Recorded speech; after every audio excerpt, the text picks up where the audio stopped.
Hi, I'm Senator Martha McSally. As you all know, this is a big year, and not just because it's the most important election in our lives. This year also marks the 100-year anniversary of the ratification of the 19th Amendment, giving women the right to vote.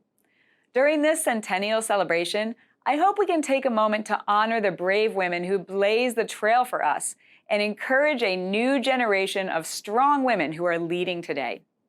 For centuries, American women have led in their fields, shattered glass ceilings, and fearlessly pushed past norms and stereotypes to succeed. When I think of trailblazers, I think of my friends, the feisty, patriotic Women Air Force Service Pilots, or WASP, who broke barriers flying military aircraft during World War II. I also think of Arizona's own Sandra Day O'Connor, the first woman to serve on the Supreme Court. How fortunate we are to walk in the footsteps of these women who came before us. As we reflect further back in history, though, few legacies stand out like the incomparable courage and tenacity of Ida B. Wells.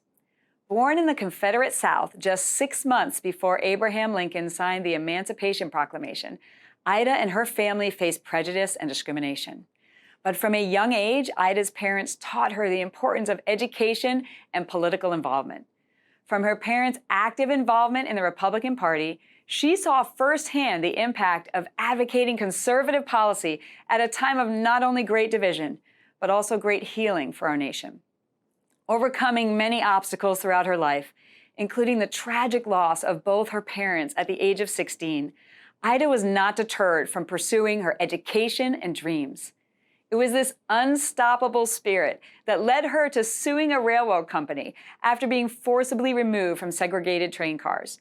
She won that suit, and so began her storied fight for equality.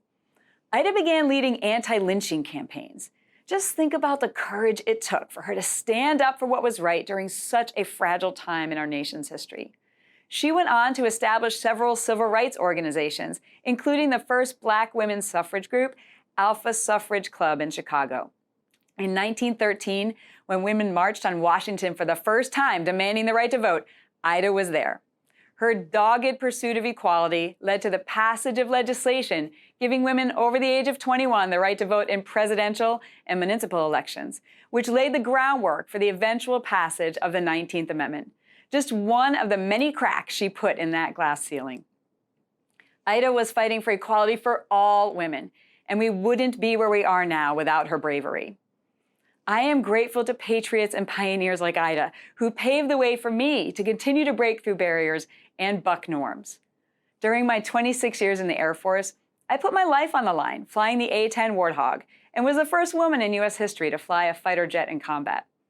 I then put my career on the line to stand up for our Constitution and our servicewomen deployed to Saudi Arabia, who were forced to sit in the backseat of cars and wear full Muslim black abaya gowns and headscarves. I stood up to the Pentagon in an 8-year battle and got a law passed long before I was in Congress to overturn these demeaning policies that abandon American values. I went on to become the first woman in U.S. history to command a fighter squadron and led my team in combat in Afghanistan.